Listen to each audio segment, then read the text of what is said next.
talk to you yet about one more thing about hinge adjustment with compact hinges. If you're doing compact hinges and you need left and right adjustment more than what you have on the hinge, which happens frequently, cabinets that are way out of whack and just unlevel and have twisted and shifted, there's just not enough of adjustment on the hinge. You're going to want to have some of these hinge spacers. Okay, so these little spacers sit behind this mounting part of the hinge.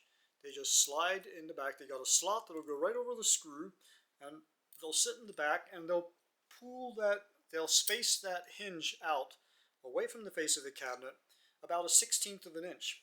I think it's actually just a little less than a 1/16. So you can put multiple ones in there if you want. You could put a pile of them in there. You just need a long enough screw to go through your hinge face and those spacers. I use those all the time. I do a lot of refacing and get into situations where cabinets are crooked and you just need a little more